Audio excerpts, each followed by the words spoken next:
than ever before, making life unaffordable for millions and millions of Americans. This happened during a Democrat administration, and it's when we first began hearing the word affordability. Our border was open, and because of this, our country was being invaded by an army of 25 million people, many who came from prisons and jails, mental institutions, and insane asylums. They were drug dealers, gang members, and even 11,888 murderers, more than 50% of whom killed more than one person. This is what the Biden administration allowed to happen to our country, and it can never be allowed to happen again. We had men playing in women's sports, transgender for everybody, crime at record levels with law enforcement, and words such as that just absolutely forbidden. We had the worst trade deals ever made, and our country was laughed at from all over the world, but they're not laughing anymore. Over the past 11 months, we have brought more positive change to Washington than any administration in American history. There has never been anything like it, and I think most would agree. I was elected in a landslide, winning the popular vote and all 7 swing states and everything else, with a mandate to take on a sick and corrupt system that really just took the wealth from people and crushed the dreams of the American people.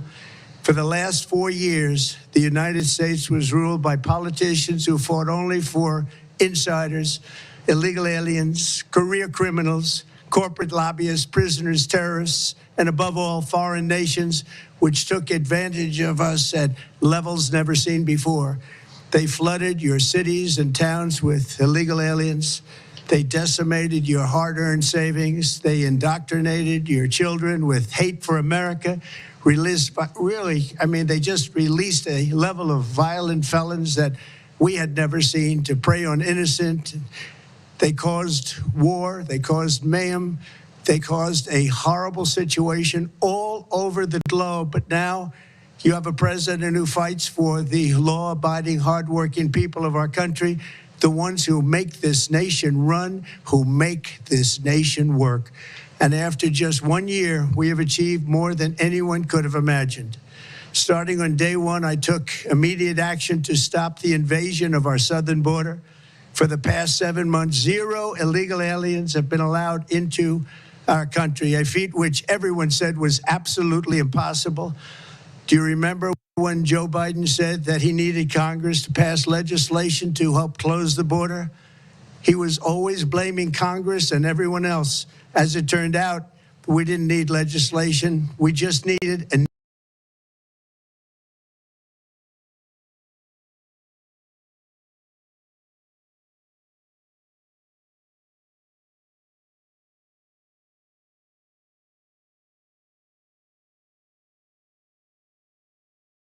deporting criminals, restoring. Just take a look at Washington, D.C. It's at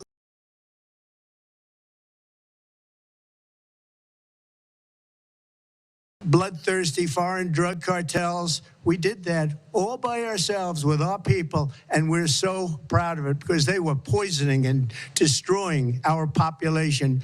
Drugs brought in by ocean and by sea are now down 94%.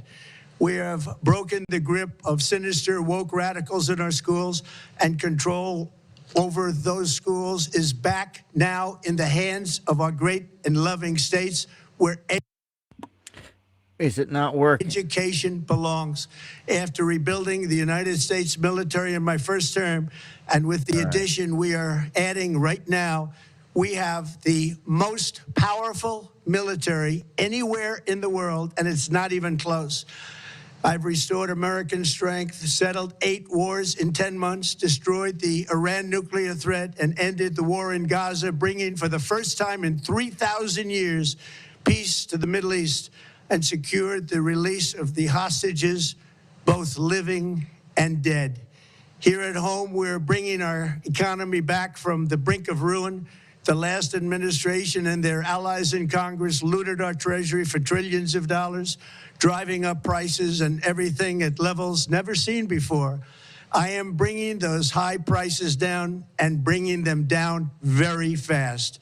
Let's look at the facts. Under the Biden administration, car prices rose 22% and in many states 30% or more. Gasoline rose 30 to 50%. Hotel rates rose 37%. Airfares rose 31%. Now, under our leadership, they are all coming down and coming down fast. Democrat politicians also sent the cost of groceries soaring, but we are solving that too. The price of a Thanksgiving turkey was down 33% compared to the Biden last year.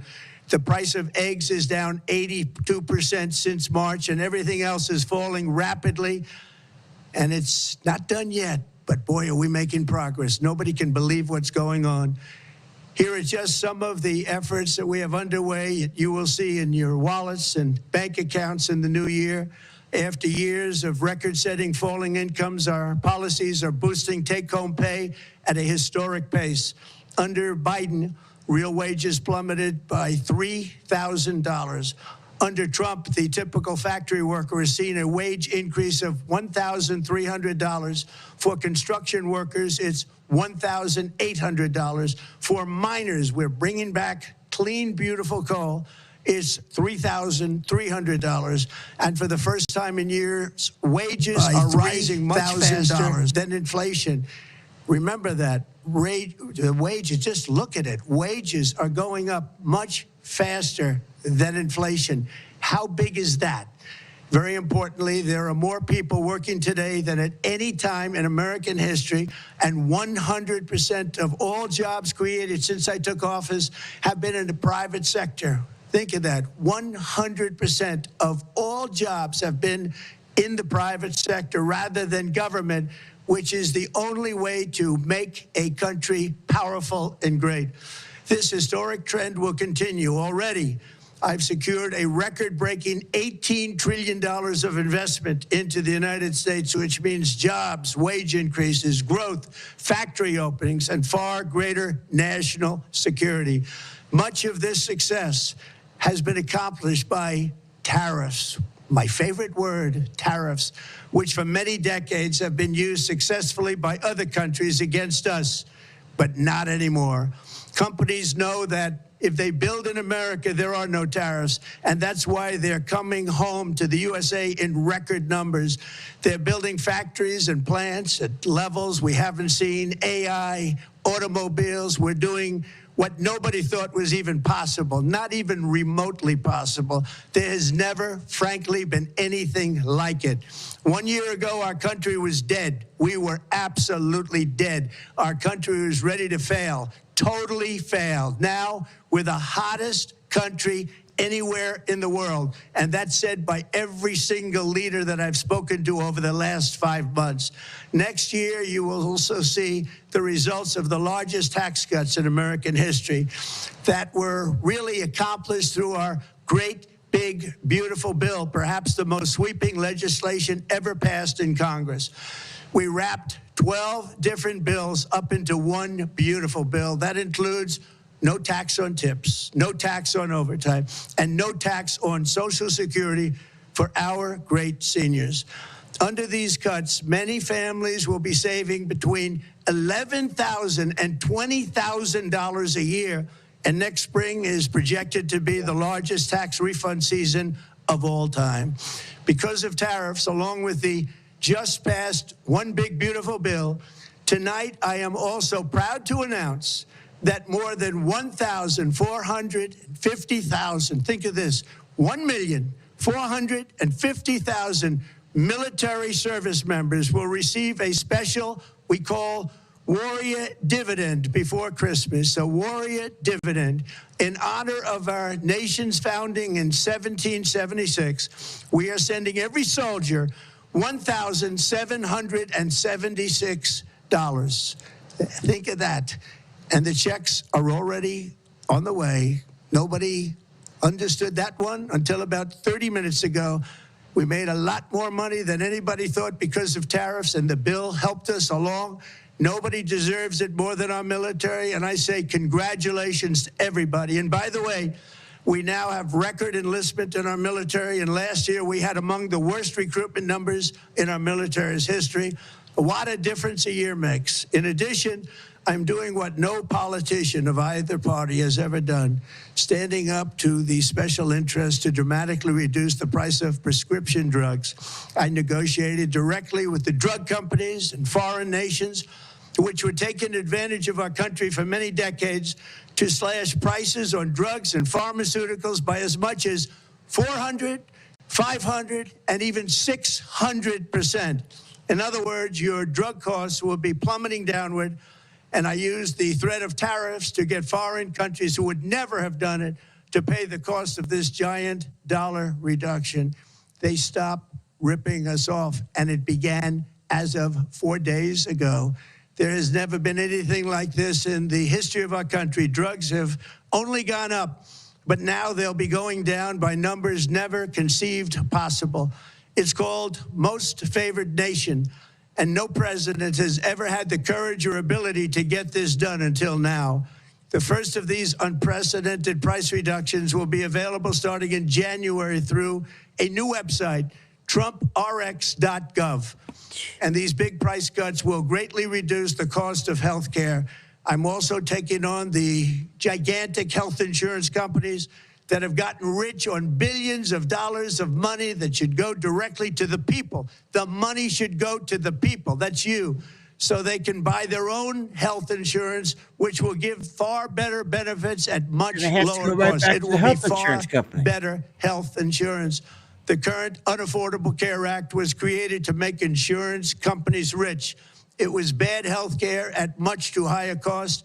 And you see that now in the steep increase in premiums being demanded by the Democrats, and they are demanding those increases, and it's their fault. It is not the Republicans' fault. It's the Democrats' fault. It's the Unaffordable Care Act, and everybody knew it. Again, I want the money to go directly to the people so you can buy your own health care. You'll get much better health care at a much lower price. The only losers will be insurance companies that have gotten rich, and the Democrat Party, which is totally controlled by those same insurance companies. They will not be happy, but that's okay with me, because you, the people, are finally going to be getting great health care at a lower cost. Another major focus is the cost of energy. For years, the radical left Democrats exploited the green energy scam as an excuse to funnel many billions of dollars into their own massive slush funds, as their energy restrictions drastically drove up prices, and they drove them up at record levels. Electricity costs surged 30 to 100% under Biden, and the typical family lost $5,000 to $10,000 in higher energy costs. Think of that, $5,000 to $10,000 you lost. On day one, I declared a national energy emergency. Gasoline is now under $2.50 a gallon in much of the country. In some states, it, by the way, just hit $1.99 a gallon.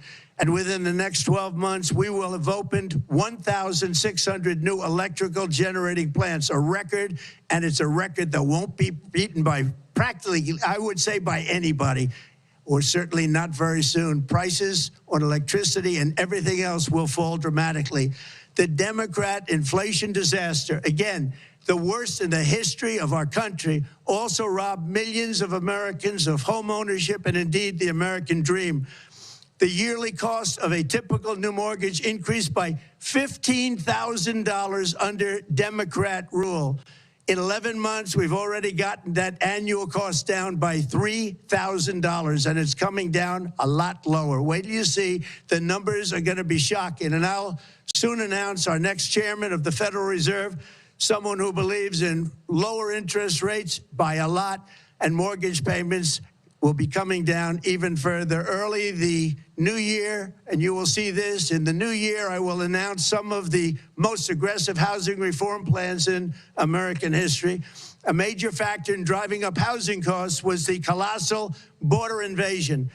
We have never been invaded. This is the worst thing that, frankly, in my opinion, the worst thing that the Biden administration did to our country is the invasion at the border.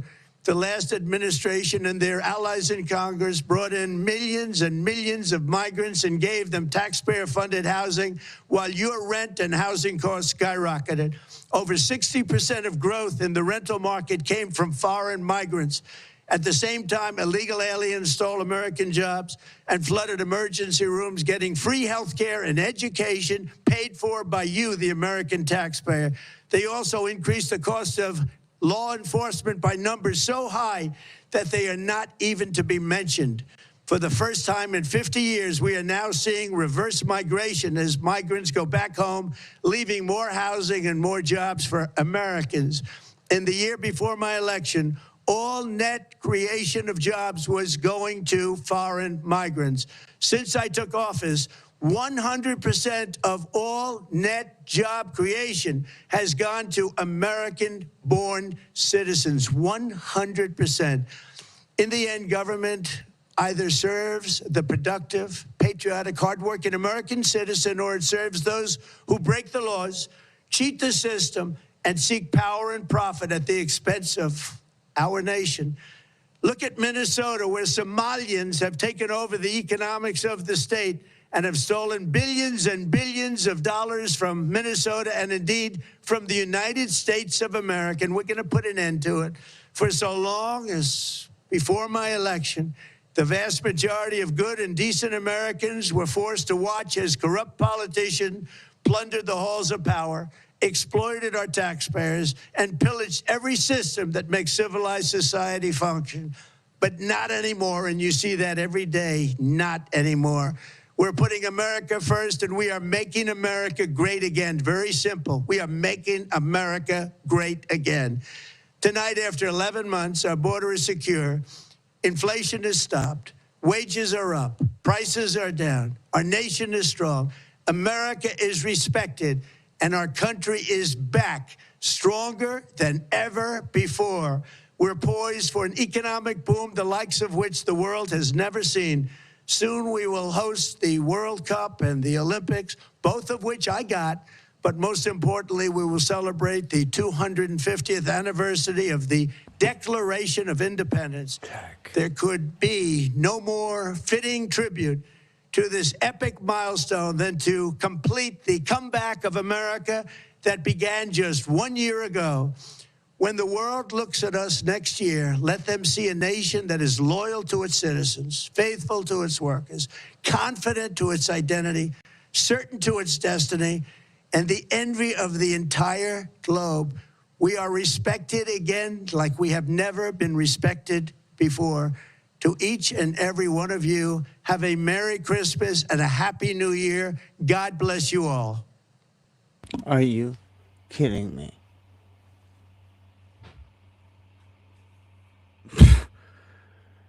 We just heard from President Trump delivering an address. All right. What? Are you kidding me?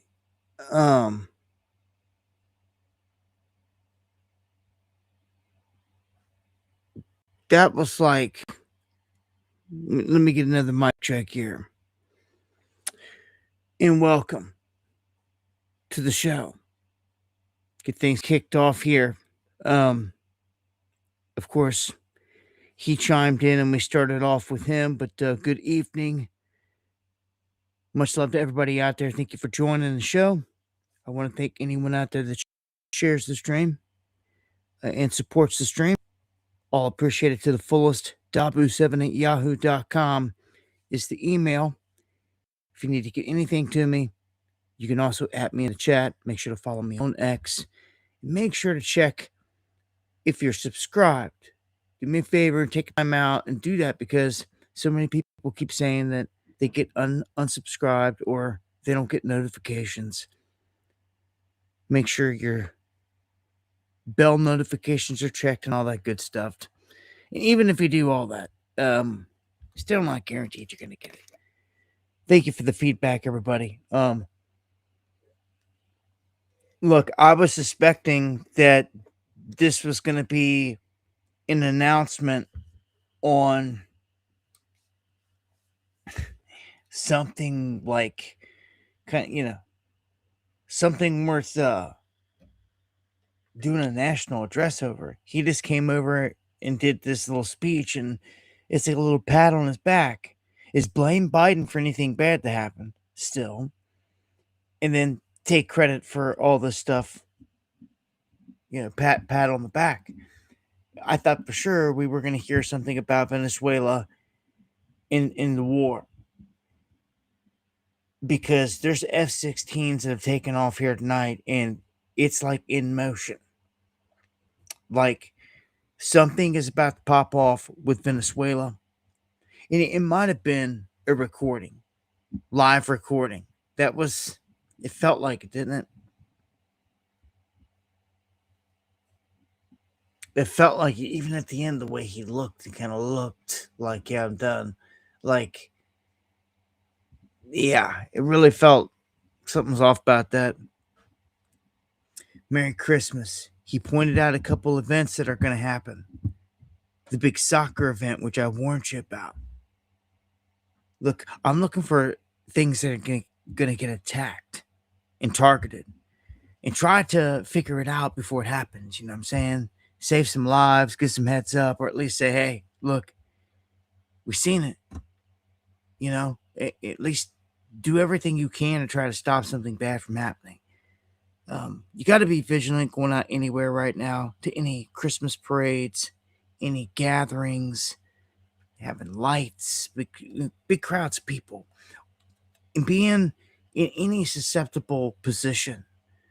Walking down sidewalks, any car can go right off the road and hit people. Got to be kind of knowing your surroundings in the situation. I feel like we're about to get a lot more attacks. I feel like that's the name of the game here. I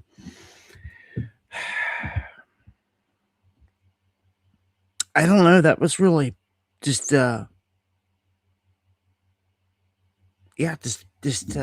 stroking his own ego and patting himself on the back there, Gentile Messiah. We're going to keep on going. If you guys see anything, if you see anything related to the war popping off, breaking, let me know while we're live, because things can escalate quickly. As soon as jets are making moves and this and that, which is what it looked like to be, Maduro could be getting hit. Like, guys, we've been waiting on this for a minute. They may do it over the whole Christmas thing because people will be distracted with Christmas, and they've made it kind of obvious out there this whole time what they're doing. So everybody knows, but like nobody says much of anything. They've struck like a couple dozen boats already, killed all these people, still people don't say nothing. I feel like 20 years ago in this country, you would have seen larger protests, like grassroots protests, because of the things that you see happening. I'm not talking about the paid stuff. I'm talking about real deal stuff. You just don't see that hardly anymore at all. They seem to have stomped it out. Steely, thank you for the super chat earlier. Again, all right, we got a group of F-22 Raptors that just took off from Langley Air Force Base in Virginia here this evening. They did so in 3 separate waves of 2 to 4 jets each, supported by at least one KC-135 Stratotanker. So a U.S. refueling tanker took off from the Dominican Republic, headed south. This was an hour. This is all within an hour. Uh-oh.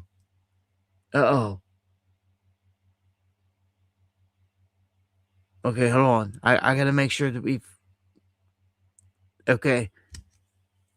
We've got to stay on top of this here. The Venezuelan Defense Ministry saying the people of the U.S. must understand that their government is an instrument of war. And once again, they intend to send young Americans back to their homes in black body bags and coffins. This dude just threatened. That's what they're going to do. They're going to kill. He just said that he's going to send our soldiers home in body bags, is what this guy just said. Um, it's all in Venezuelan, but there's all kinds of different places kicking us out here. Reports are Maduro's regime has relocated to an underground bunker in preparation for U.S. attacks. Government officials are now in a secure site. Military is on full alert, and dictator Maduro declares a state of emergency. It is on. Okay, it is on. Here we go. This is kind of odd because I was expecting them to do a decapitation strike. We've got Brazil deploying troops to the Venezuela border. Okay, so listen, guys.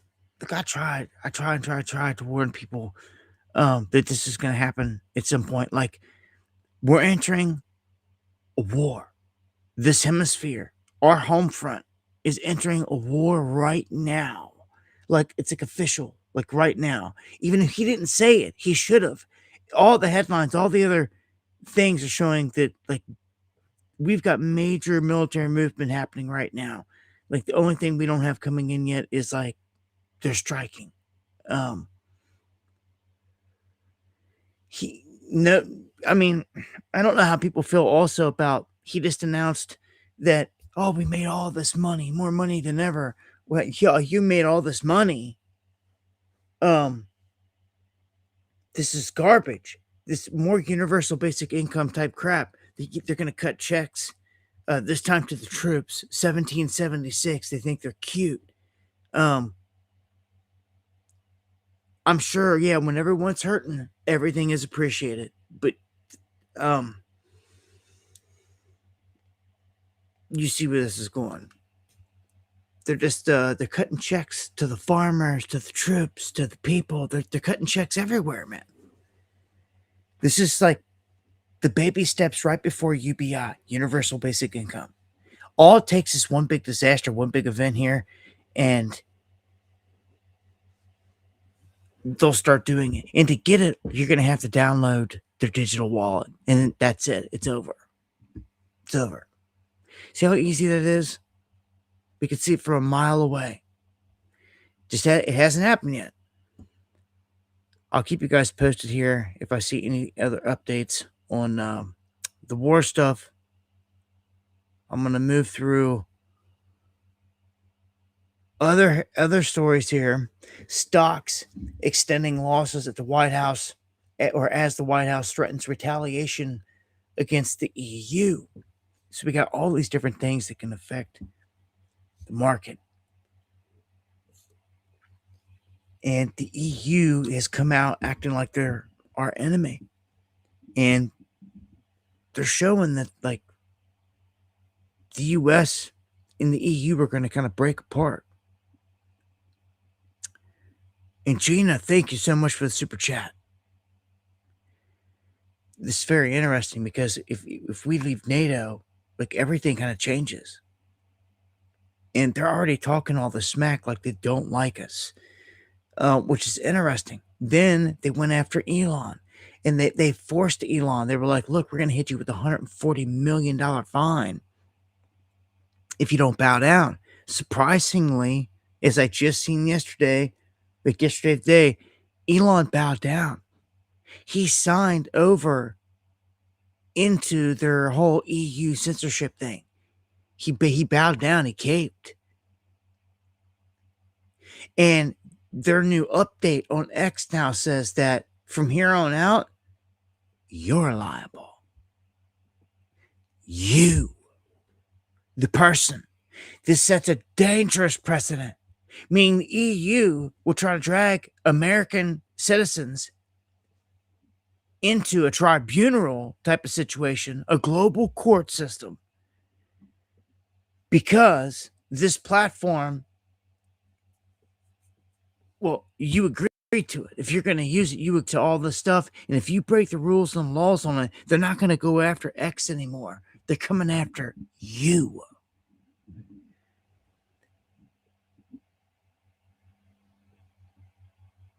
I don't think people even realize.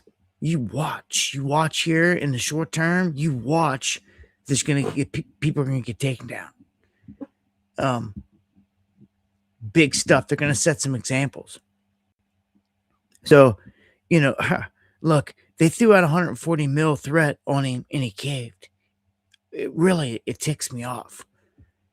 You can't say nothing. None of these platforms are free. We've known this, but like that right there, it's garbage. This is coming from people that are tyrannical. Remember, we just had a guy that was here in the U.S. from the U.K. He took a picture with a gun, went out hunting or shooting a shotgun, goes back home. The government catches wind, sees it, throws him in jail for it, right? They've been kicking in people's doors, arresting them over the social media posts. Kicking in doors, okay? UK has gone tyrannical, like the government has. Shout out to much love to all my people, McCormick, Daz, Crown Jewels. I swear, I wish all of our people could link up somewhere united, because our governments are tyrannical. But truth is, we have to make a stand. I've been trying to get this going for a minute, but it seems a lot of people are scared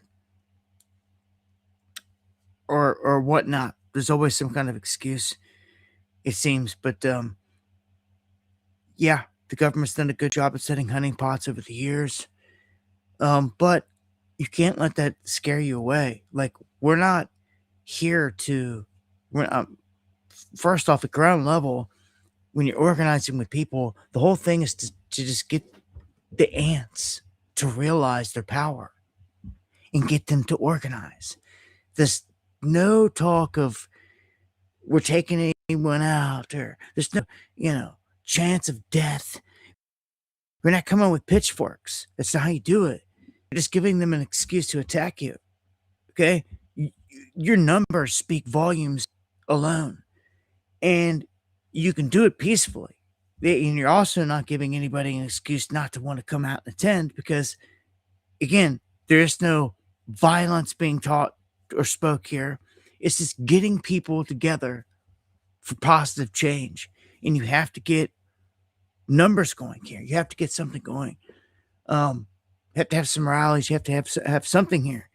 And largely, the big thing here is people got to see past the politics. They can't keep getting played by it.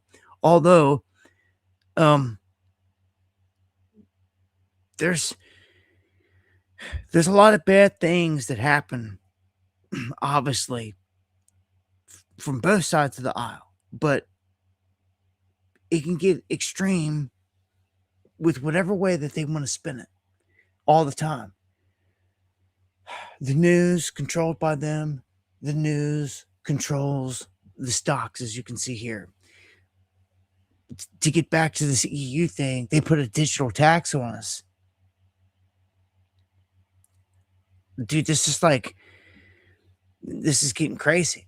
They're quickly becoming like a tyrannical enemy. And like we haven't even separated ways. And it's affecting our markets big time. For people that are sleeping on this, look at this one. Privacy for the powerful, surveillance for the rest. This is the proposal by the EU in terms of tech and their regulation. They want it. They want, rules for the, they don't want to have any rules or oversight on themselves. They flat out stated at this point. They wouldn't be able to watch everyone else and censor and do that, but this is bad news, man. Once you get trapped behind this, we have no idea what happens to you. This is why it's critical for people to stand up. Like, inside of China, we have no idea what's going on, real deal, behind that wall when they censor so hard and they don't let you know. They've got the great firewall. Kento, checking in. Much love. Thank you for the super chat. I don't know.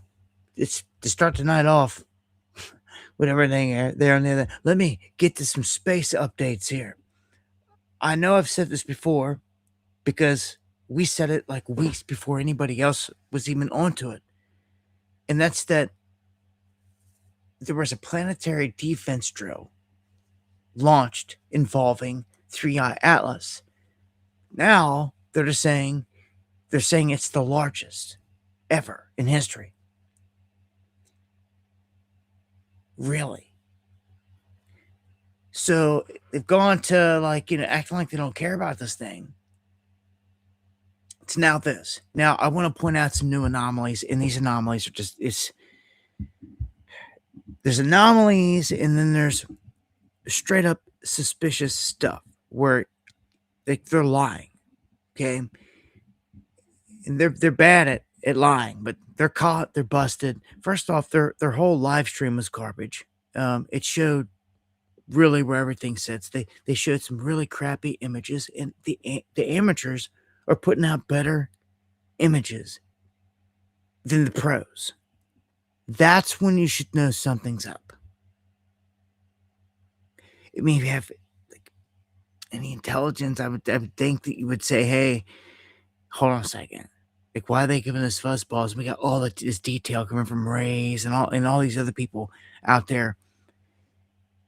How's that? How is the same Hubble that caught a glimpse of it only catches a fuzzball, but yet it's catching inner galaxies and all these little details in HD? I don't get it. Well, here's another one if you missed it. Maven is the probe that goes around Mars. Apparently, right before it went back behind Mars, they come out on the other side. As 3i Atlas is going by, Maven caught a glimpse of it and snapped like one shot, and they released it. And they say they've lost contact with Maven ever since. I'm waiting to see if the story changes and switches up here, because this is it's pretty bombshell in itself. The fact that one of our main probes goes dark right as this thing is approaching it and going by. Get out of here. You should have caught spectacular shots with Maven as this thing went by. But no, they're saying that they've lost contact with it, whatever, it's gone dark. That's garbage. They're not spitting out any images. Man, oh man. So this thing has also slowed down.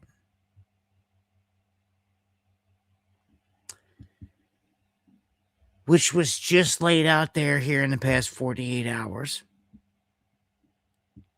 It's begun to slowly decelerate at a rate of 4%. And it's kicking off side to side. It's adjusting. Let's just put it that way. There's no rhythm or rhyme to it. In the tail coming out the back is facing toward the sun. This anti-tail, which is so super curious as to what it really is here. Because if it is something thrusting through space, this is what you would see. Because in the shot you're looking at here, you can't see the regular plume and the ion plume that are coming off. I got a clip from Angry Astronaut. Might as well just go over here and check it out. It's worth you can see some of the images right there on Atlas that I put out there. Let me get to, here he is. He put this update up, so. Good morning, alien enthusiasts, and welcome to another Angry Alien Bulletin. It's been a little while, a week or so, since I have given you folks an update.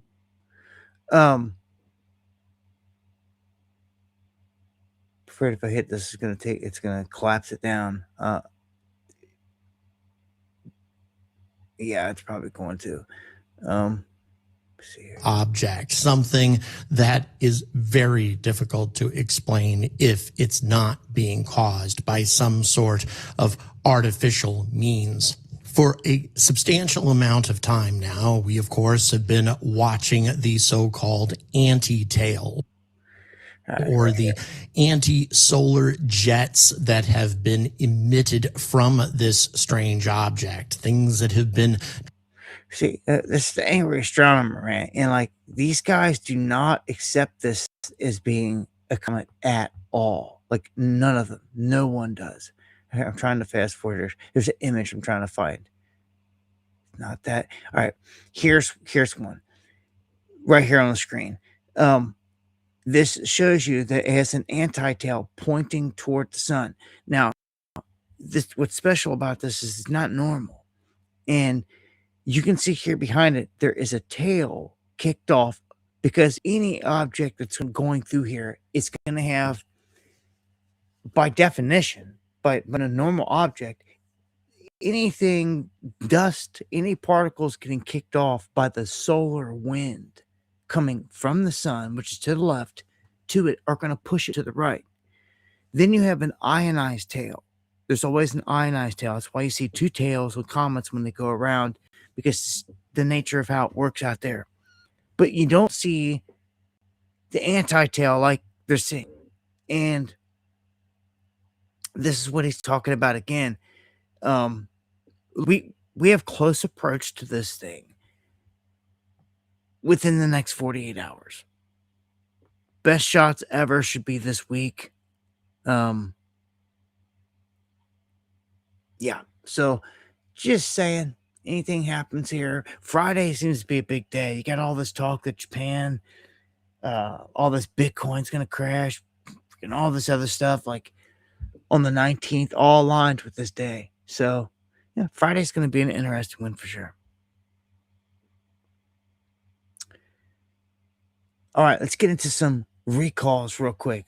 Important ones. If you have a Honda recalls over 70,000 U.S. vehicles because they say, well, loss of brake function could increase a crash risk.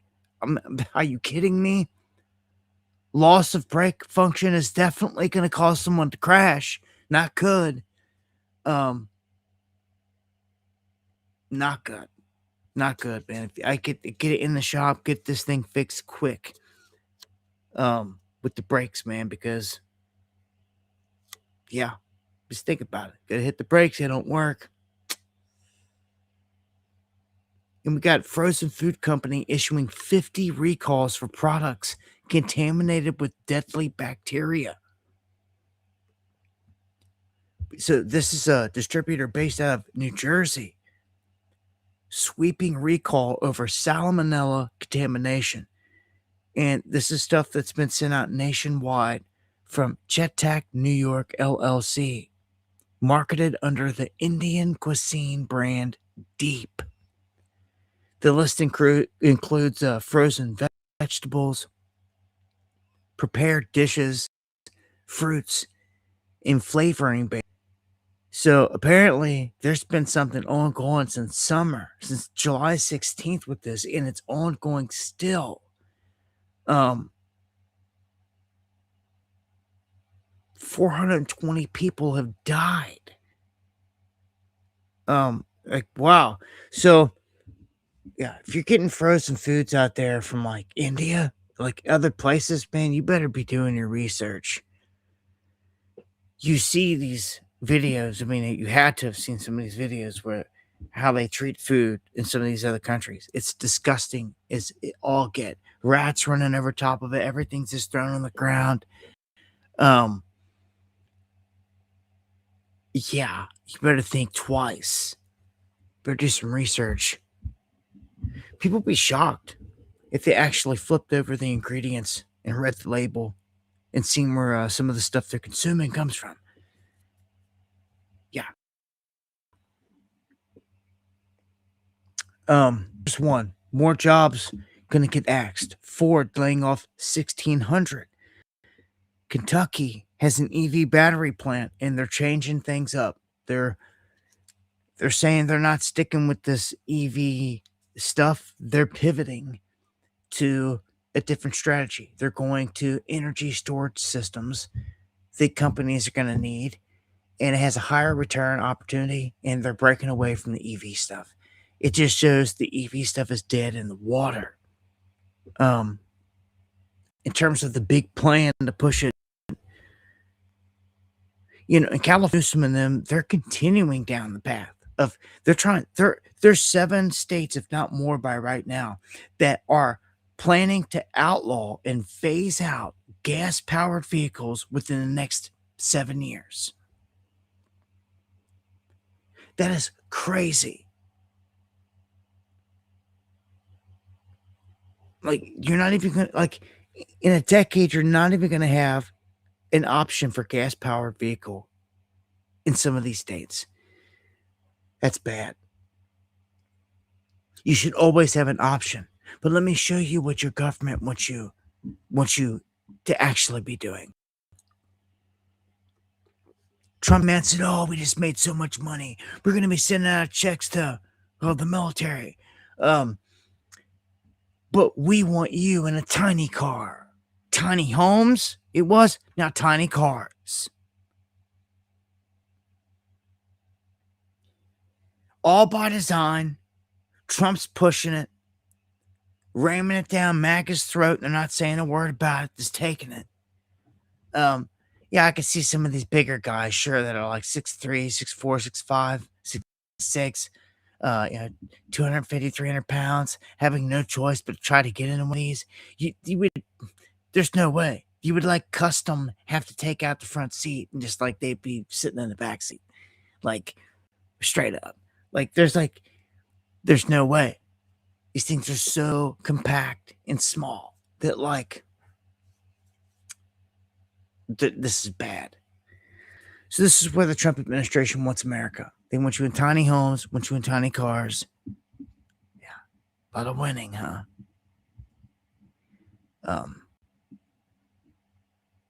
Gonna be gas powered, right? Like, oh man.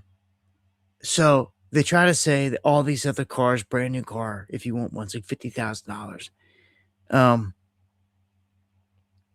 They're going to be phasing out fossil fuels. We know this. The World Economic Forum boldly said this on stage. Okay? You got to stop and think about what they're saying, what that means, the ramifications. Phasing out fossil fuels? How? How could you do that? The whole world would come to a standstill.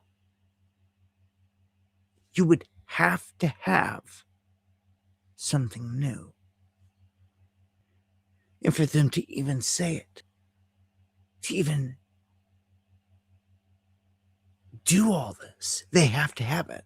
They have to have a new way that they're about to unleash. After a reset is how I see it. You're phasing out all the fossil fuels, meaning that for the most part, oil will be worthless. It'll be still used in certain capacities, for certain things, sure. But how is that? I mean, even if you were to take the cars away from everybody and keep and have like public transportation, well, all that public transportation still is going to be running off gas, going to be running off oil. But no, they're phasing that out. Okay, so that means it's leaving. It's gone. Bye-bye. It means a whole new system is coming. Whole new revolutionary way for power, for energy, for transportation. All of it. It have to be. It have to be. It is, and it will be. You already know it.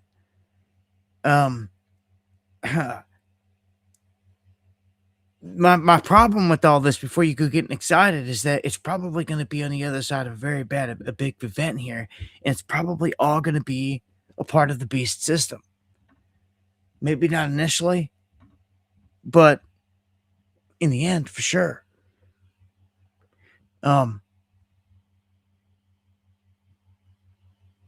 Yes, Kevlar. For sure, bro.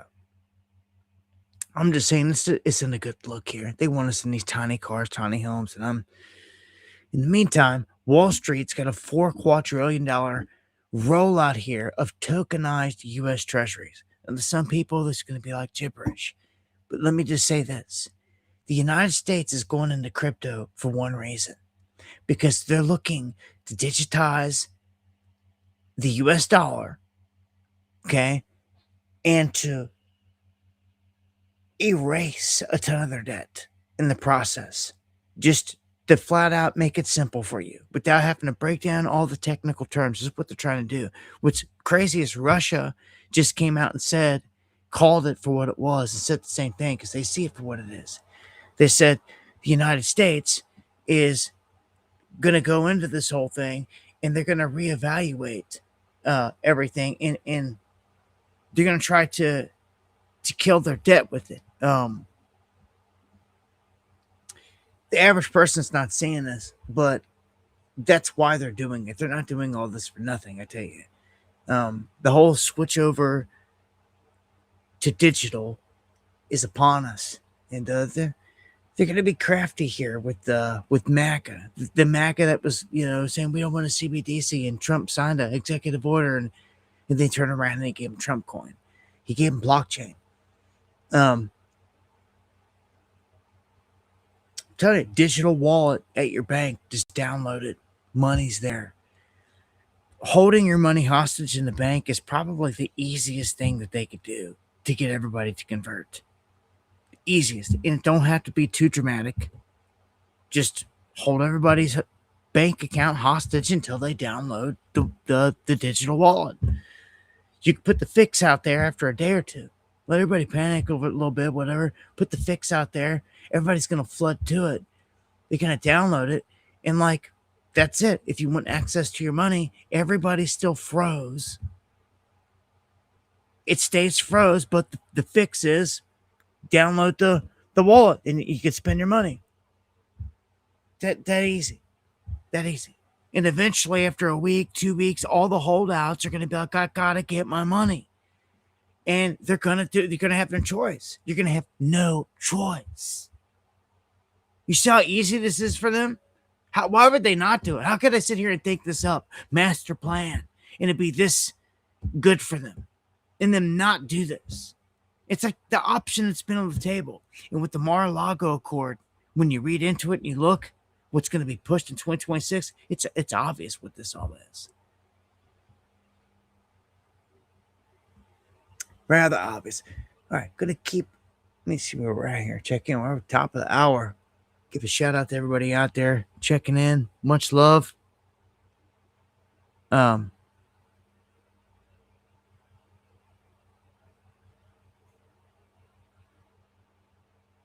And have to sometimes when I look over and I can just see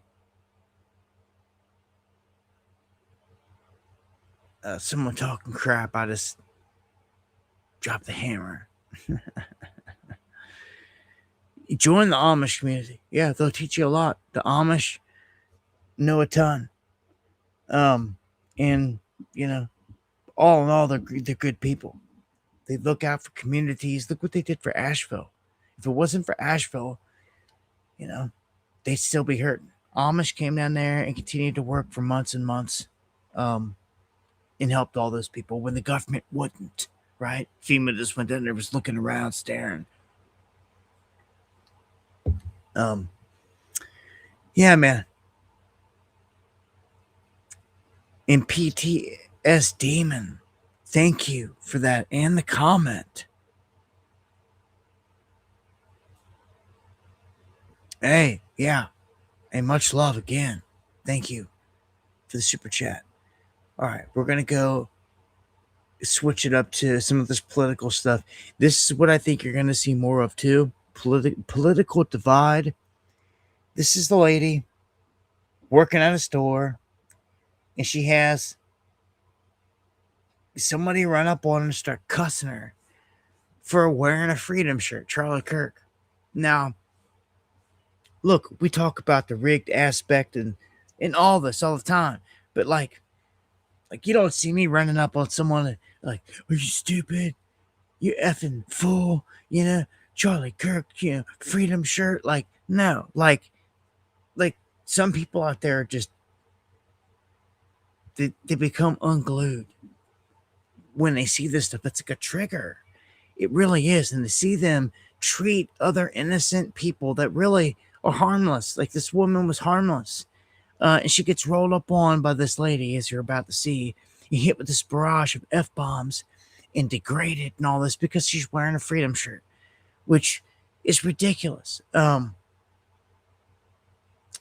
But they want this, they want more of this. Why? They let you wear that shirt here? Yes. So Why? Why are you taking my picture? why are you wearing that shirt? You're working.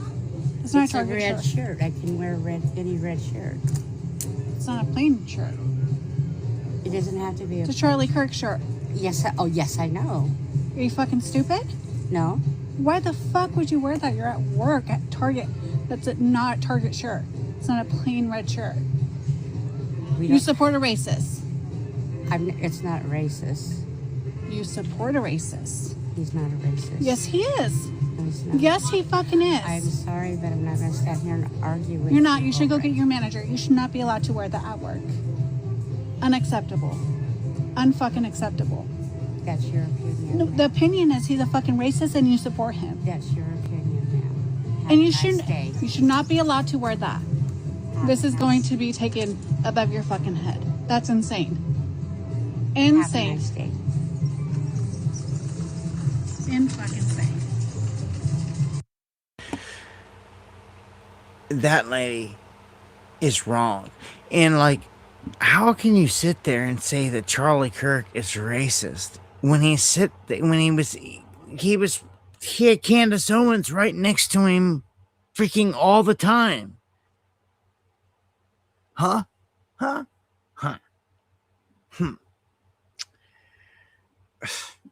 Ridiculous. So let's get to Brown University.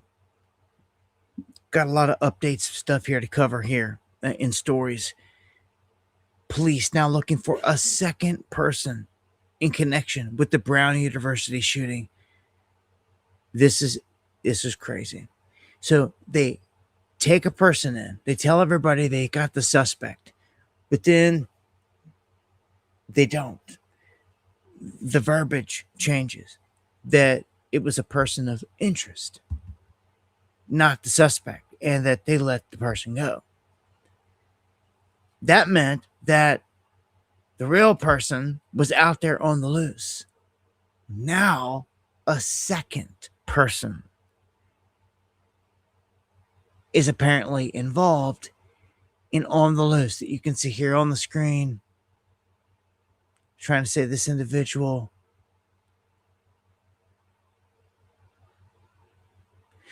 now I'm gonna tell you with that clear of a shot, like right there in these shots, these angles, they know who this is. With AI and everything else they got going, like they know who this is. With this other character, these events, man, they have that feel to them. You got video of this guy right there walking. Now at Brown, I'm going to take it back to this. These guys had to have inside information. They had to know the doors were going to be unlocked. Like, none of this was even worth it, or even you would never got away with it or anything because the doors would have normally been locked. But they knew that on this particular day that the doors were unlocked because students were taking tests and they were coming and going. Whatever the excuse was, I just don't understand that. But that's what they say. But these guys knew that. So there's only a smaller group of people that could have ever even had that information, versus the whole population. I mean, it's narrowed down to a smaller crowd. They would have had to have known, somebody at the school, or go to the school, work at the school, to know this kind of information, some kind of connection. So that narrows things down a bit. And when you've got the full face exposed here on this character, like, I expect a name and all this to be dropped here anytime. But it's looking like we've got several suspects still on the loose. And gosh, they could be anywhere. They could be in South Africa right now, like anywhere around the world. Now, we're getting a little bit of information. This is what they're saying. They're trying to insinuate and say that they think that one of the people killed, the girl that you see on the screen, Ella Cook, that she was a target because she was like the main conservative, top college Republican at the campus. They also cite how is, with this being one of the most protected campuses in the world, with more cameras than like you can even imagine, how did they not have better footage? We had a lot of people asking about all the anomalies with this, like right here, the bizarre anomalies in this investigation. Nearly 4 days, no identified suspect, no motive or arrest, but they said there could be a second suspect. They gave low quality footage put out. We had officials in a press conference refusing to provide basic description, the height, weight, any of that of the shooter, which when they do that, man, that's a huge red flag. Claims of no internal security footage from the building and no working sirens on campus is pretty ridiculous.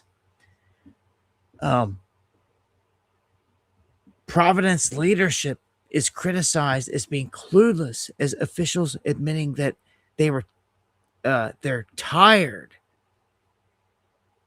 and needing slack. I don't what. Oh, and then they're called out because they get caught scrubbing the online pages of a student named Mustafa Karbak. Why? Who is this Mustafa Karbak? Okay. Then there's accusations of authorities burying evidence.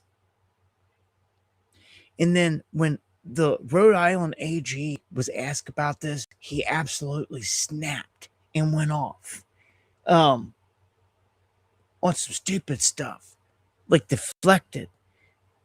Like they look, this has the feel of something not right all the way around, is all I could say. Again, big surprise, huh? While the president of the university makes $12,000 a day, she didn't seem to care that no sirens were working, no cameras were working, or anything else. Everything seemed to be working fine. On to the next one. We have an MIT professor shot dead in an apartment building's hallway. People were petrified, neighbors horrified to see his bloody body and to see this guy, a beloved MIT science professor, shot dead at his home Monday night.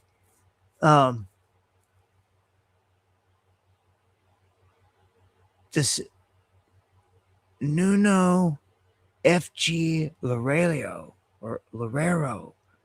47, was gunned down at his home in Boston. Murder came 2 days after the shooting, which killed 2 students at Brown University.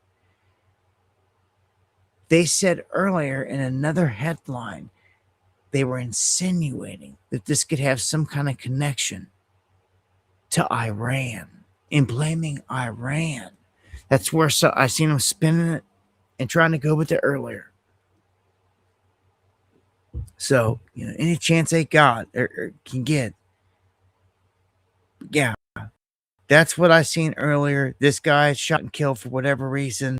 And he's top level suit there with some knowledge. Someone took him out. Then we have the arrest of Nick Reiner in terms of the murders of Rob Reiner and his wife. Apparently, a fight broke out between these family members when they were at a party. I guess it escalated further at the home front. There's video footage showing the Nick dude going to a store to get alcohol and all this other stuff. And I guess when he went back home, this fight escalated with his parents. And he pulls out a knife and starts to stab them to death. Right there at the residence. So he killed his dad first and then his mom. He's charged with 2 counts of first-degree murder. They say that the prosecutors added special circumstances of multiple murders and use of a dangerous weapon, a knife, meaning that if he's convicted, Nick could face life in prison without the possibility of parole, and he could get death penalty. So he made a brief court appearance, as you can see here, in one of these vests. And the judge asked him if he agreed to his agreement. And with a blank face, he just said, "Yes, Your Honor." And yeah, man, this deranged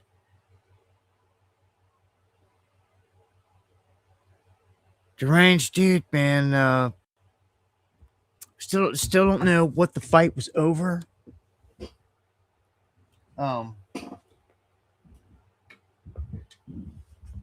Excuse me here for 1 second. A slight spill. Yeah. Bear with me for 1 second. Knock over here on the desk. All right, good to go. So, if this guy get life, yeah, for sure. Death penalty, I don't know. This is one of the things you're gonna probably hear updates on over the years. We had a shocking update here recently on, what was it, the Menendez brothers? They were trying to get out and all this, and I thought for a second they might think they were going to do it and let them loose, but no, they didn't end up getting out. I think they got rejected. Trying to make sure that I got I spelled something here, just making sure I had it all up. It's always something.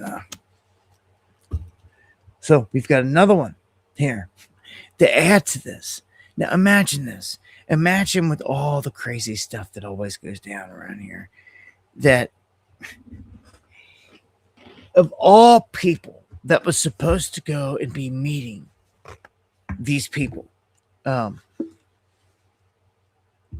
Reiners that just got murdered, that it is, of all people, the Obamas. This is something that when I seen this, I was just like, hold on a second, man. Like, this is like eerie. Like, they're definitely right up there with the Clinton cartel when it comes to like bodies dropped and like mob stuff, crazy stuff, people getting taken out.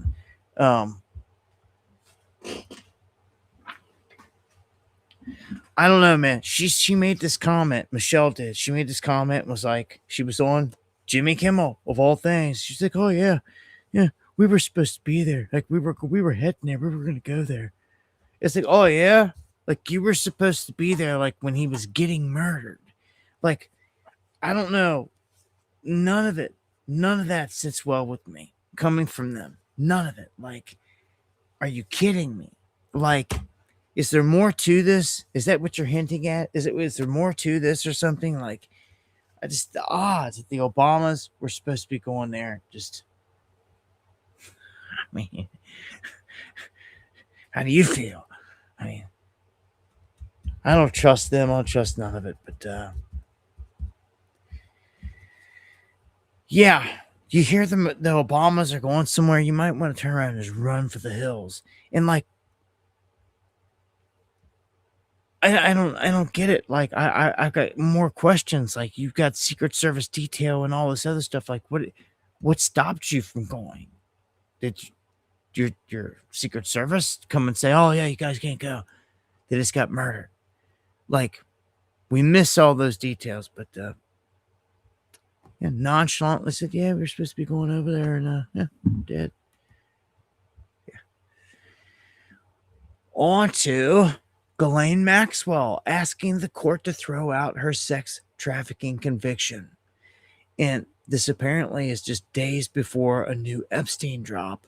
And I don't know what people are expecting in any kind of Epstein drop.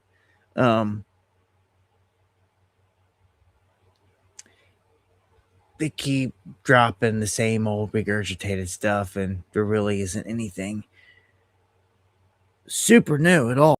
Like, that's damning. Be crazy to think that you're going to get anything damning on Trump while he's in office. Like, I don't think so. So, again, who is sitting in the chair across from Epstein? That's Steve Bannon. That's Steve Bannon. The same Steve Bannon that comes and talks all this crap on his talk show all the time. Steve Bannon is a straight government shill. Okay? In the club. Straight up. Okay? Just like Dan Bongino. And just like all of them, they have their little shows here. Bannon, as you can see right there, is good friends. Now, I want to go back to some of this Charlie stuff, because there seems to be a huge bit of argument going on here over all this. And we have Candace defending herself here to Pierce Morgan. I just want to play some of these pieces, and I'm gonna give my thoughts here on what I think's going on with this whole charade. Why would he say that? So Why was he so involved as somebody who's fighting a 97,000 front war? Candace, I want to get to the reality of what you're actually saying. So when you say that somebody at Turning Point USA, Charlie's company, was complicit in his murder, who was? I believe that there were multiple people at Turning Point who are, as I have said many times, my exact words are, they are engaged in a cover-up of what happened to Charlie on that day. No, but who was involved in his murder? I didn't say that they murdered Charlie. You said that people at Turning Point were complicit in his murder. No, my exact sentence that I said was that there were people at Turning Point who are engaged in a cover-up. No, you didn't. I believe that thoroughly. Candice, you didn't say that. You said literally. I did say that on my entire show. You said there were people at Turning Point complicit in his murder. Okay. That's what you said. When you and I were discussing, that's why I said, let's go back. I was applying the logic of a conspiracy to JFK. I said, okay, JFK, you have people that are complicit. Of course, if you apply that logic, if there is a conspiracy, there's going to be multiple people that are going to be complicit by the time, in order for a large stage murder to happen. You specifically said, you didn't say complicit in a cover-up. You said complicit in the murder. Because I said, who at Turning Point was involved in his murder? And let me clarify for you. Okay, you can keep saying what I said, or you can listen to what I am saying. Okay. When I was using the analogy of JFK and we were connecting it, I was basically pushing back on you because you were suggesting that, all of these people being involved would be crazy. So I was applying the analogy of what happened to JFK. Well, you actually, if you go back and listen, I don't know. Suggesting that a conspiracy. I said you don't know either. Your floating theories. When we started talking about the JFK thing, listen, let me make it clear. Piers, I really think you're not holding on to your thoughts here Candace, correctly. let me spell out my thought very clearly. When we started talking about This. I can't. Maybe other people get into this and like feed into this, and this is their. Like, this is like, this looks to me like it's one big distraction. Like, I don't trust her. I sure as hell don't trust him.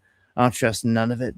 And, you know, in my position, someone that's been out here trying to speak the truth to people for decades, to see someone like Candace come out of nowhere, like, I've been doing this long before she ever even thought about what a live stream was. And I've been fighting hard against censorship day in, day out, you know, Down and Dungeon, everything that you could think of. To see someone like her come along and get pushed right to the top, to get, you know, anytime anyone rolls up on the scene and they're in the feed constantly and they're new, they're brand new. Well, it takes a minute. Everyone, you got to feel them out, right? You got to see what they're all about. But when you see after time how some of these shills operate, how they're out here, they're the ones in the headlines. They're always talking about her or Nick Fuentes or these shills, gatekeeping shills. They get like, what's special about Fuentes? What's special about her? How come they're always in the feed? How come they're always getting talked about? How come they're always getting pushed and promoted in the feed? If they're so dangerous, why aren't they getting censored like we are?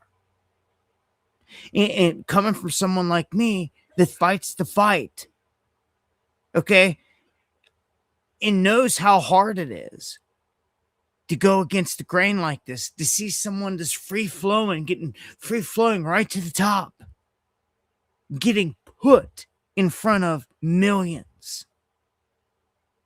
Come on now. That's a fucking show all day. If they don't want you there, they make damn sure she wouldn't even be there. She wouldn't have a time of day right now, even talking to Piers Morgan. Like, none of that. Just like they would give me time of day or whatever to argue. They wouldn't. If they wanted to put you in the dungeon and black you out, it's out of sight, out of mind. But they don't do that with her or any of these other shills that all make millions. They all make millions. Do you know who she's married to? Do you know who she is married to? And who his daddy is? A Zionist? The people are played. Like, it's, people have no clue. A lot of people out there, it's just entertainment for them, some form and fashion, and they like the way a person looks, sounds, dresses, speaks, whatever it is. That's all it takes. So to me, this is a lot of a distraction. I see it a little. I go on. I could play the clips with her and Erica fighting, but it's the same thing. It's just a bunch of like drama, like high school drama. There's like nothing huge in Bombshell. And then I ask all the time, like, how do you get like this information, that information, this information? Like, how do you get it? Like, how? Like, it makes, again, I've been doing this a long time. Like, the fact that you just mysteriously get certain information raises flags with me too. Now, all of it. Her connections with Charlie Kirk, like, I've never seen any real emotion here. Like, if one of my people's one of my best cats that I was rolling with and this got blown away, like, dude, you'd see me even to this day, like right now tonight, you'd still see me going off, flipping out. Like you would see. I don't see that in none of them. I don't see that pure passion, pissed off, furious anger. Everything out of Erica, pat in the eye, fakery is ridiculous. Like, this whole event is disgusting to me. And I don't know. I don't trust none of them. I don't trust none of them. What I take from it is it muddies the water. You know, right at the gate, we were on top of stuff. We were right on top of all types of different details about all the different Mossad agents that were sitting around him, who could have been the shooter. Like, there was all kinds of different really good stuff that we were catching on to. But all that got swept away with whatever the shell wants to say. That day, we could have found damning evidence, a shooter coming in from up here, but no, it's whatever the shell comes out and says that day that gets millions of views. We could have pinned down the shooter and the whole Mossad connection and who's the guy that jumped over the table and grabbed the SD card and then dismantled the camera up in the back. But then all of a sudden, Candace shows up like, oh yeah, I seen the footage. I seen the footage of off that. Like, how? How are you so privy to see the footage that was stolen and taken down off the back camera? How? Like, dude, like, there's no way. Normal people, like normal us, like that doesn't happen. Like, to be privy to something, that means like you're in a circle, like you're in a skiff. Biatch. Okay? And I see right through it. Like, this is if you don't know what a skiff is, you can look it up. These people are like trained. Yeah, I'm not. I mean, I'm sick of it. I'm sick of the shows. I don't trust them at all. Just like I don't trust this goon, Dan Bongino.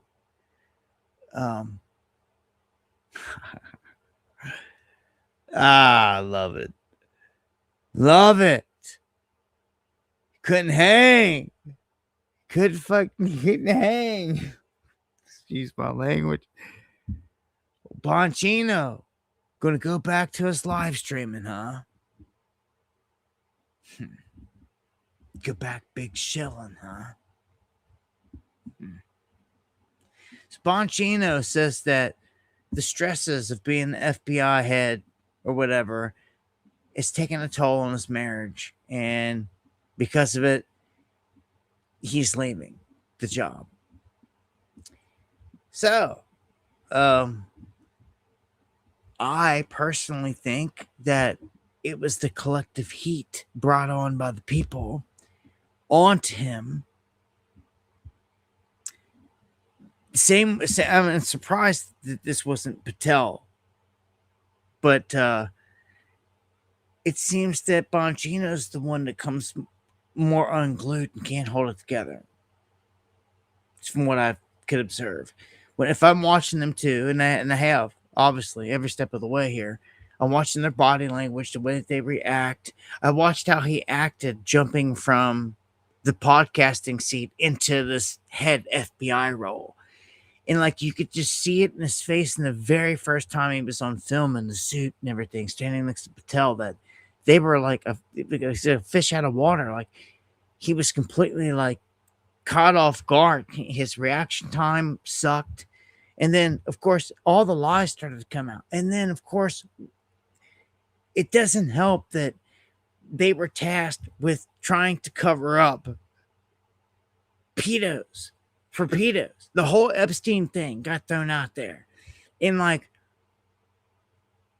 he played the part of lying to the people and all this, and he can't do it. He sucks at doing it. You could see it in his demeanor. You could see it in his face. He couldn't look even the people he was talking to in the eye.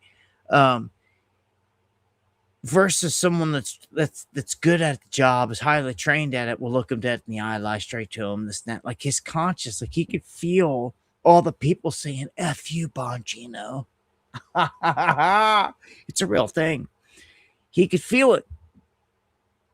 He could feel it. And it got to him. And he sucked. It made him ineffective at his job, because his job was to, first off, being a podcaster, it was just like RFK. They seeded him into the minds of the masses as being, this patriot good guy, hoping that you would buy in and like him when he hops into this main role. just like it did everybody else, Tulsi and everybody else. I told you that they dressed Tulsi in white and they were putting her in something special. You could see it all from a mile away.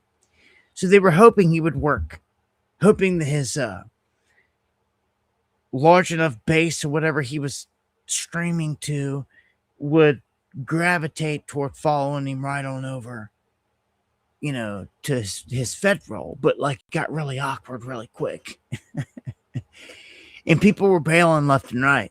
And he's a guy that is in social media. So he's not one of these people that could like just delete or forget their ex account or just ignore all of it.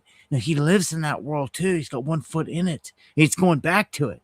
And he's seen it attacking him and falling apart. And he's seen all the comments like, you sold out, you're a bitch, and all this other stuff. And like, he's seen it every day.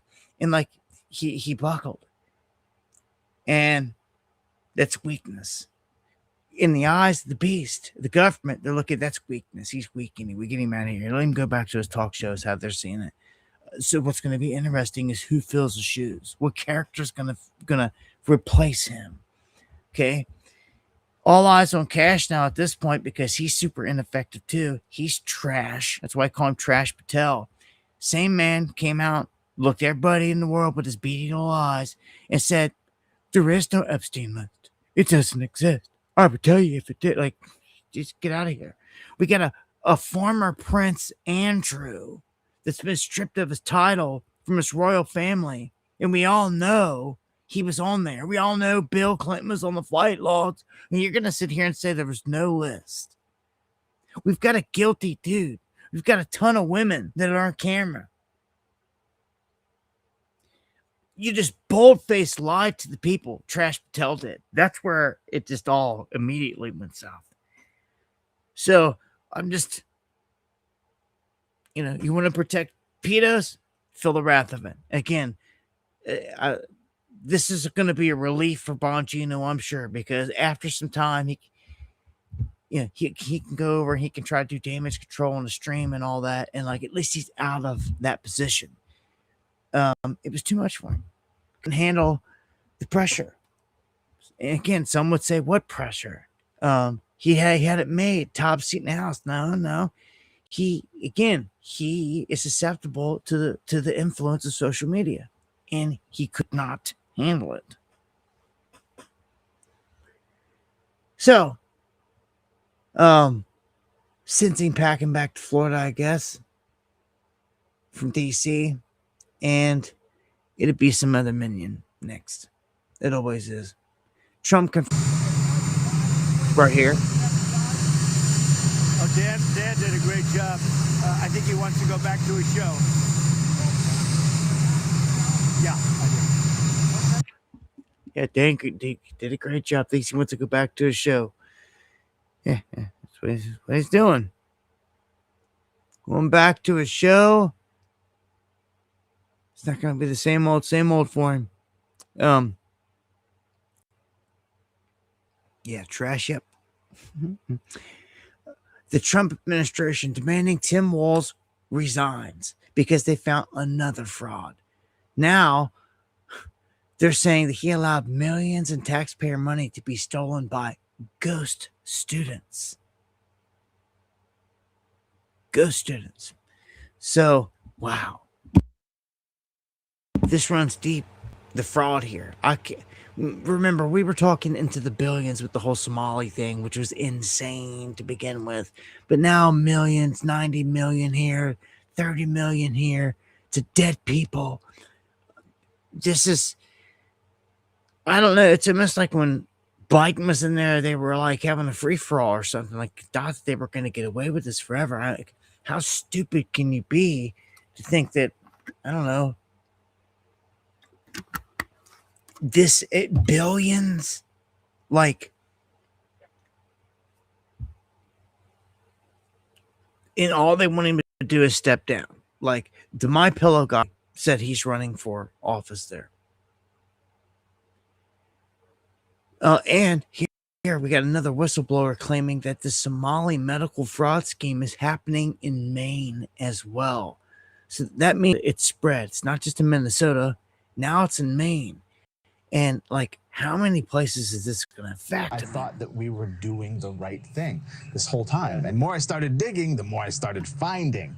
And I just couldn't believe what I was seeing, that this was happening and that I was part of this. Chris Bernardini spent 7 years working for Gateway Community Services, a Somali-American-led health services contractor in Maine. Bernardini alleges Gateway oversaw a system in which false records were filed about client visits. And he says they charged taxpayers for providing services that were never performed. We started getting some clients saying that, calling and saying, you know, months later that their client owed them hours. They hadn't come in for these shifts and stuff.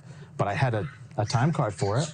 And they were billing for it. They were billing for it. In March of 2022, Gateway received a notice of violation from the state's Maine Care Services Program Integrity Unit based on an audit of records taken at random from January 2017 through December of 2018. Gateway overbilled by an estimated $904,000. In your professional opinion, what you saw was fraud? Absolute.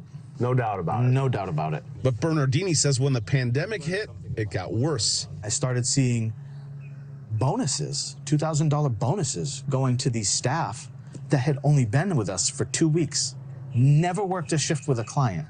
And yet the PPP loan comes, you're giving $2,000 away like they're lollipops at a doctor's office. In April of 2024, Bernardini wrote to the Department of Homeland Security seeking whistleblower protection. They referred him back to the state of Maine. Nearly a year later, Gateway fired Bernardini. The company's founder and CEO is Abdullahi Ali, a Somali American who, while at the time serving as executive director for Gateway, last year ran for president of Jubaland, a state in Somalia's south that borders Kenya. Last week. Oh, wow. So, yeah, the Somali guys are at the top of the board and all this other stuff. No wonder. And they got guys up here with PhDs. No wonder this whole thing is spread so far. The fraud. They've got guys all the way up at the highest level. So they actually have, doctors and their PhDs facilitating this. Again, billions pushed in all this. I mean, so, Minnesota, Maine, who's next? Who's next? Any guesses? Any guesses who the next state could possibly be? I'll say, I want to say Delaware. That's the first thing came to my mind.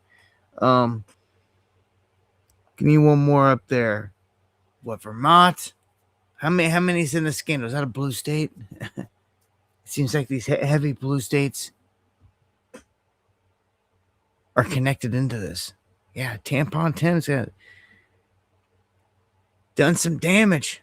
All these guys have. Like the whole Dem side has done with this is done some damage. All right, so let me jump into some updates here on the war front. Now, I thought here tonight that we were going to hear something. They had to do with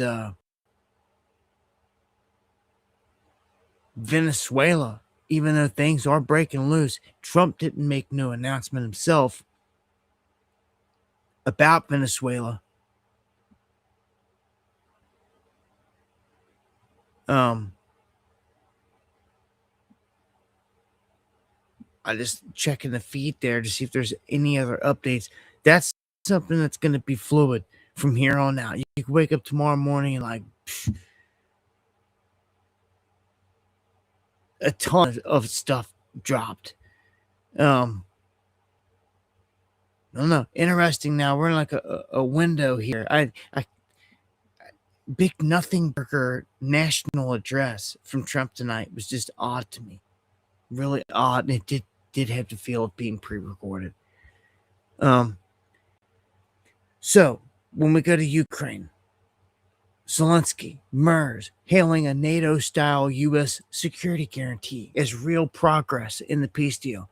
So this is what they're saying. And I don't buy none of this crap. I don't buy none of it. It's all garbage. They're basically saying 90% of what Trump proposed is good. But it's always this last little caveat. One thing is they're they're not agreeing that Russia keeps the land that they just took. They're acting like they should get it back and that it should be an economic free core zone, like a corridor zone, not controlled by Russia, obviously. Like, I don't know, basket of other people are going to control it or something else they're trying to propose. And it doesn't make any sense. And Russia's not going to go for it. They're not going to do this. Any of the major big areas that they've taken over, they're keeping. Some of the outlying areas, I could see them using that, smaller towns and cities, giving them up as a concession. But they're not going to give up the larger portions of like Donetsk and Luhansk and things like that. And never Crimea. And thank you, William, for the first coffee tonight. Appreciated to the fullest. Peace, my brother. Peace and love right back to you. All right. Germany, that's MERS here, seems to be hell-bent on going to war with Russia.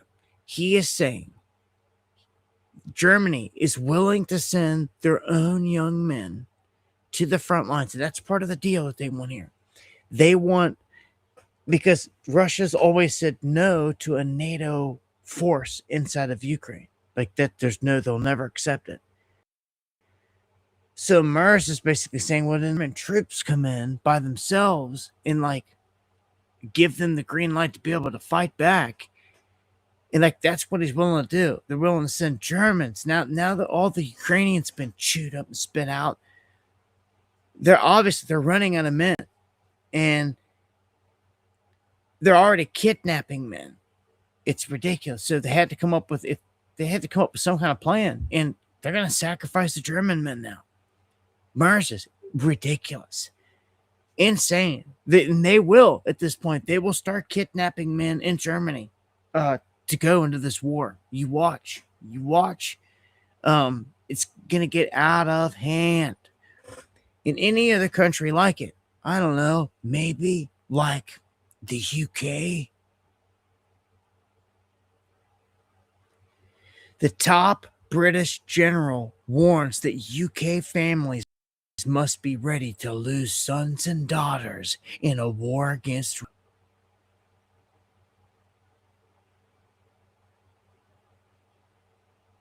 If you can get out now. I don't know how you're gonna stand and fight with what weapons there. I don't know, and it almost seems like you have to make a last stand somewhere where you at least have weapons. To me, anyway. And that seems to be the United States, one of the last bastions here of freedom. They're about to start snatching you up off the streets of Germany and the UK and sending you to Ukraine. This pisses me off.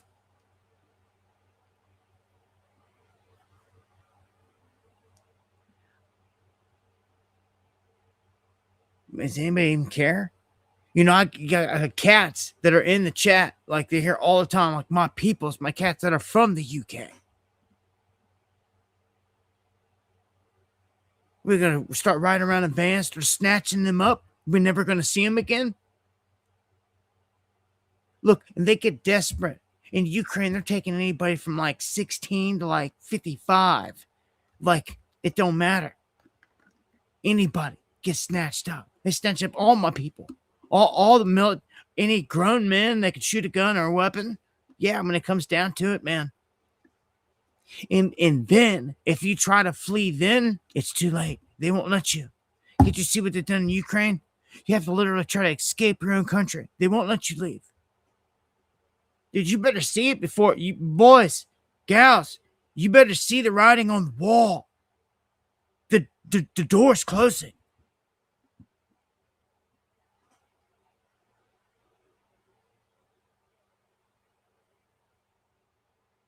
This is scary. This is like all of a sudden, like you have a choice to make, dude. And I understand if you want to stay and ride it out and die there, that's your choice. I get it. It's your home front. It has to be a level of respect put on it, but you have to stand a chance, right? Or what are you gonna do? They're gonna try to come and kidnap you or your son or your children. Ain't happening to me. Before I let a child like that get snatched up like that, I'm out. I'm getting them out. I'm getting them to safety. You understand? Are you kidding me? Like, this is where the position you're put in. This is insane. Only thing I know to do is to get out. Even Trump even offered the people in the UK to come to the United States. He even said that because I don't know, there had to have been some sympathy there. I guess Germany didn't learn its lesson with Russia. They apparently want more. You know what's crazy? You know what ended up ending? You said history repeats itself. You know what ended the last war? Out of nowhere, Russia and the United States came together and unified, and it ended the World War. Putin even said it the other day in an address to the American people that we get much further together, and it's better for the world when we're together. He said that. It's pretty crazy. I mean, it's true. I would rather see us be friends with Russia, because it is true then like you don't have to worry about them being an enemy, and like no one could mess with us. Not even China at that point. It would be pulling the rug on China. It sure would, but you had to get them somehow.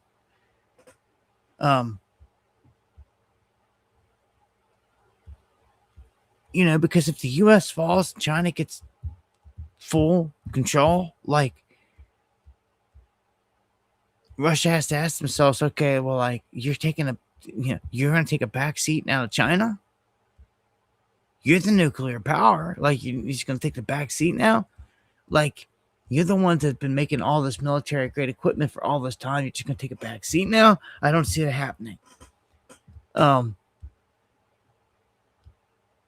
World's a stage, though. I fear for my people.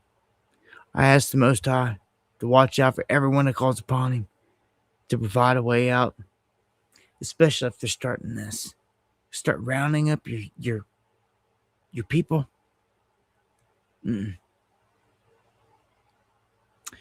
And Europe was trying to steal billions of the frozen Russian money. And apparently the United States says, no, it's not happening. No one should touch it. There's no way that the U.S., in my eyes, could carry on peaceful conversations with Russia unless Russia gets their money back. Like, you can't be serious about peaceful talks here unless you first off back out of this war so we can resolve this whole issue, and then, like, give us our money back that you guys stole. And then if you want to start talking deals and peace, we can go somewhere. That's what has to happen. Europe doesn't want that. Germany, France, UK, all those governments, they want war for whatever reason. And look at this one, panic as Chernobyl's $2 billion protective shield cracks open, sparking fears of a deadly radiation leak. Well, they say that it's not that bad, but it is damaged. And as long as bombs and drones continue to drop, anything can happen. The energy sector is in permanent crisis mode inside of Ukraine. Kiev, there's rolling blackouts daily now. So life is not normal. It's taking its toll. And it's caught up to so when people's everyday way of life, partying, to go or work, just people want to work or just live normal. When they can't do that and everything comes to a standstill, that's when they start barking at the government. They've largely just been sitting there with their mouths shut, letting their men get kidnapped off the freaking streets by the government. There should be revolts. There should be protests. There should be everything. like Granny should be in the street in a wheelchair. Like, I don't care. Protesting she doesn't want her grandson getting kidnapped and sent off to get murdered. I would be out there doing something. I mean, this is kidding me. Or getting them out of harm's way. That seems to be the first logical step. Like, they're like right now, tonight, chalking up the plan. We're getting out of here. You understand? We're getting out of here, because if we don't, they're coming for us. You understand, son? You understand? Look around at the family and let them know. Because if not, you already know. Like, they're coming for us. They're coming for me and you. They're coming for like half the damn family, sending us to the front line to get slaughtered. Ain't happening. They want to eliminate bloodlines. Okay? Like, dude, this is crazy that this many countries are willing to do this. Pray. Here's a weaponized event. It's pretty crazy. Porsche, I did a video on this. Porsche deactivates all across Russia. And this is war. This is alarming. Anybody out there that has a Porsche has got to be concerned about this, or not. But you should be. Anybody with common sense should be.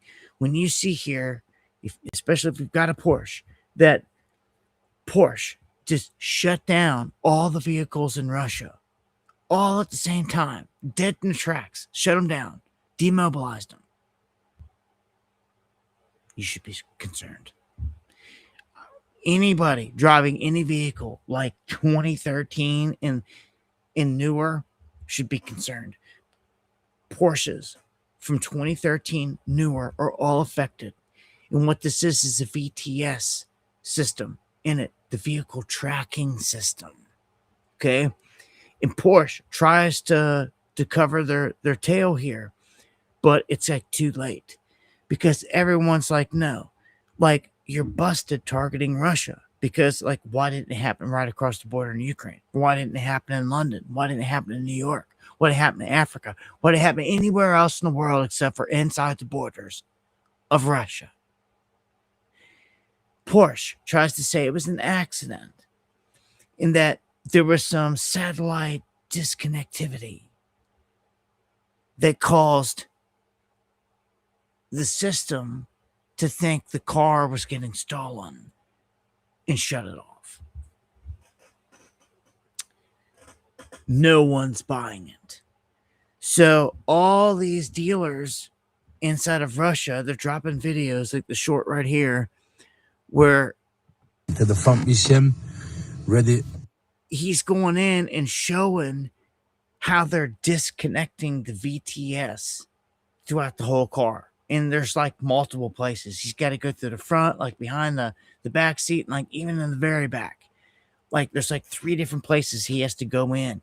But he gets them all disconnected, and he's able to get into it with the key fob and get it started. So they're able to bypass it and get them started, but it's going to cost people some money, and it's going to take a reroute, a rework, but you're going to be better off this way anyway. You do not want them to be able to shut you down by satellite at any given moment, which is what they've demonstrated here. That's the scary part about it. They can shut you down anywhere. You get out of control, anything. Once you're in a biometric, like, Chinese system where they're tracking all your stuff and you get out of line, they can shut you down like this. And you got to understand, Porsche is following Germany's steps against Russia. That's why this is happening. They're a German company. I wouldn't doubt it if like VW like has something in the works here, all because it's the German government breathing down their throat saying you're going to do this or else. So this is what's happened. Like, we're in a war where a freaking global car manufacturer, Porsche, of all of them, just weaponized the game in shutting down vehicles. This is scary. This is crazy, man. Look at this. The EVs drawing the most attention ahead of 2026. Who sits at the top? The 2026 Porsche electric vehicle. Are you kidding me? Sitting at the top of the list with the EVs. But yet, all right. So Putin does a live stream and he comes out and he dismisses all the EU leadership as swine. Dude, this is shaping up to like, if there's going to be a world war, it's these goons in Europe going against Putin and in Russia. It's obvious that's where it's going, because Trump's shown he's willing to try to work out peace, even though he is prepping new sanctions if Russia rejects this offer. I don't know what's going to happen with all this, but with the bombs still flying, you've got Russian shadow fleets off of Europe, off the coast now, because vessels are getting bombed all over. We had a Russian vessel get hit here recently. We're getting all kinds of other vessels getting taken out. And what's this? Trump orders the full blockade of sanctioned oil tankers around Venezuela, all of them. So now they're rolling in a full blockade. All right, I showed you troops are like mounted up, ready for war in Venezuela tonight. Okay. Super tankers bound for Venezuela are making U-turns. Okay. It's going down now, right?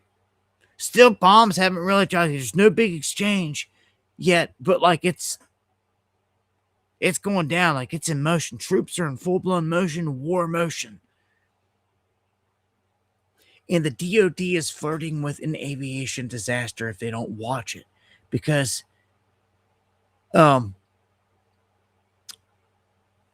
they've had 2 near collisions with U.S. Air Force tankers.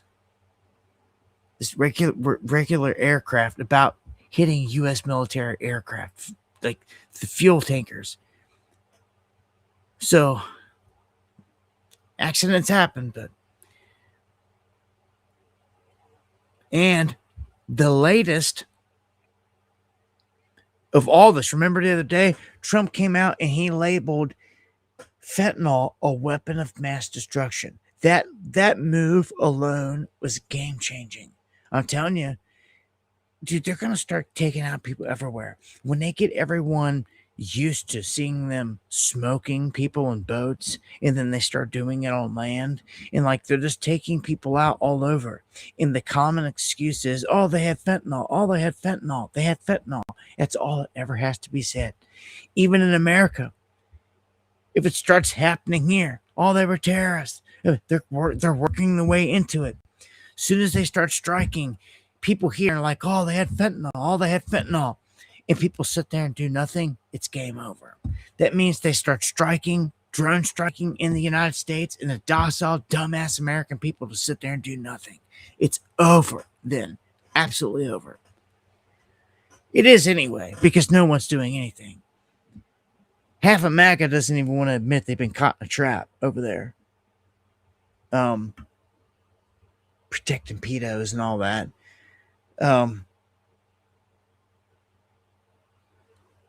I don't know.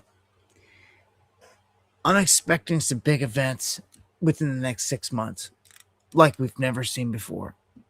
Big ones. Like it's that window. We're there. Hegseth is planning a massive overhaul of the entire U.S. military. All the U.S. commands. All the generals. He's going to break it down to a smaller group. And he's going to reduce our footprint all around the globe, a smaller presence in Europe, and they're bulking up in our hemisphere. Something huge is about to happen. This is massive. We're stepping away from NATO, reducing our presence in Europe. We're like, see ya, you're on your own. And things are shifting. Big time. These are big moves, man.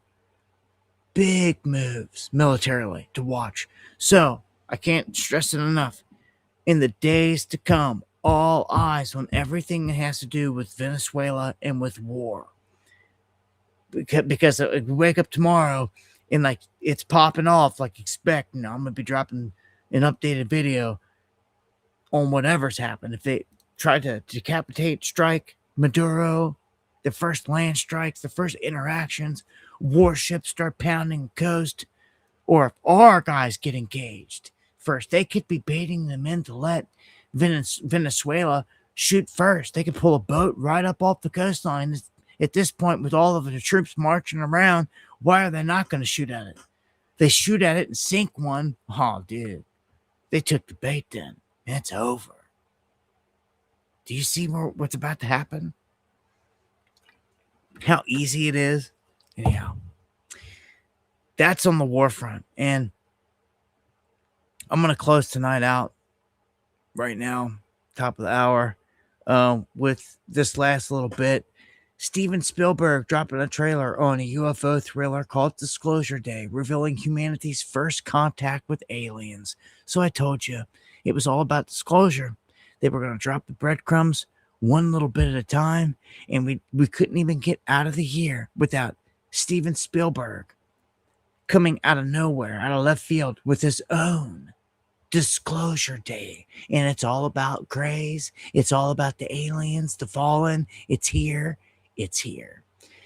This one's going to be worth checking out because guaranteed big stuff's going to be embedded within it. And this is going to roll into 2026, where 2026 could very well be the big one. What's it say? 6/12/2026, all will be disclosed. Interesting. Did not see that before. There it is. They lay it out. This is obviously for a show, but I'm telling you, this is going for a movie. This is going right along with everything that we've seen thus far with the age of disclosure that just dropped. And I'm telling you, there's going to be a huge global announcement that follows. And Trump's probably going to be the man to do it. Wow. So there's the next 6 months, banger. All types of stuff's going down. I'm telling you, these things are amongst us. They're here. They're around us. All right? It's about to get creepy for some people, but it's always been this way. Some people are going to wish. Some people can't handle it. They won't be able to handle it. They're going to want to go back to sleep. Especially when this card gets played. All right. I guess that's it for this one, folks. I thank you for joining me. As I always say, if the Lord doesn't return in the coming days, I'll see you here next time, Friday, 9 p.m. Eastern, for some Underground World News Live. Sure, there'll be plenty going down between now and then. Make sure to check my channel daily for video updates as well. Much love.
Thank you, Ava.